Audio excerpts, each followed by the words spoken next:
दोस्तों, आज हम बात करेंगे राम नाम की महिमा के बारे में। आपने अक्सर लोगों को कहते हुए सुना होगा, राम से बड़ा राम का नाम।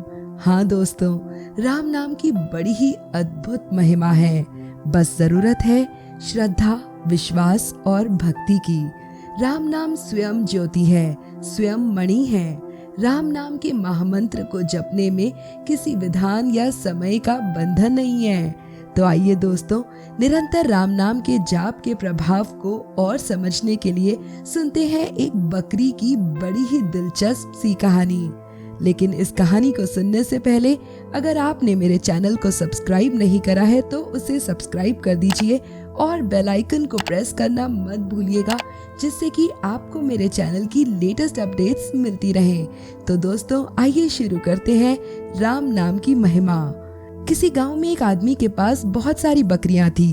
वह बकरियों का दूध बेचकर ही अपना गुजारा करता था। एक दिन उसके गांव में बहुत से महात्मा आकर यज्ञ कर रहे थे और वह वृक्षों के पत्तों पर चंदन से राम का नाम लिखकर पूजा कर रहे थे। वह जगह गांव से बाहर थी। वह आदमी बकरियों को वहीं रोज घास चराने जाता था। साधु हवन यज्ञ करके वहां से जा चुके थे, लेकिन वे पत्ते वहीं पड़े रह गए। तभी पास चरती बकरियों में से एक बकरी ने वो राम नाम रूपी पत्तों को खा लिया। जब आदमी सभी बकरियों को घर लेकर गया तो सभी बकरियां अपने बाड़े में जाकर मैं करने लगी।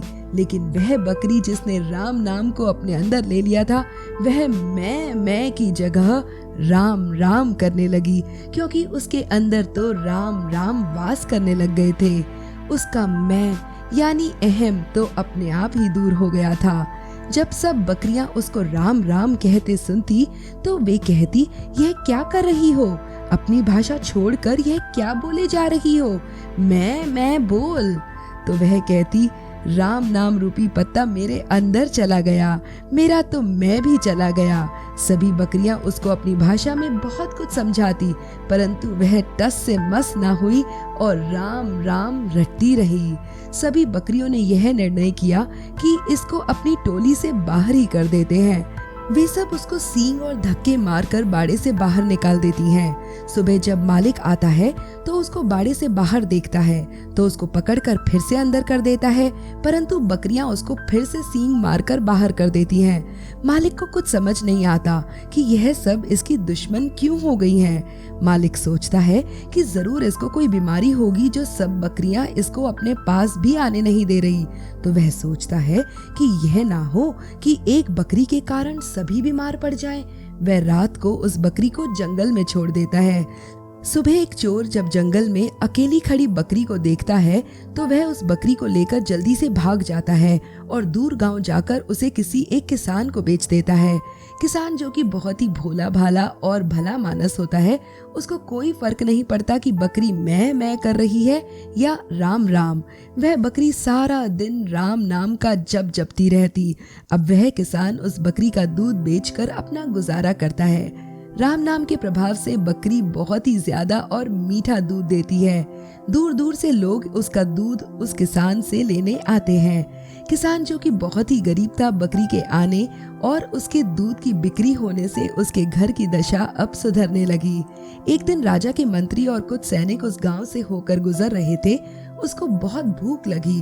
तभी उन्हें किसान का घर दिखाई दिया। किसान ने उसको बकरी का दूध पिलाया।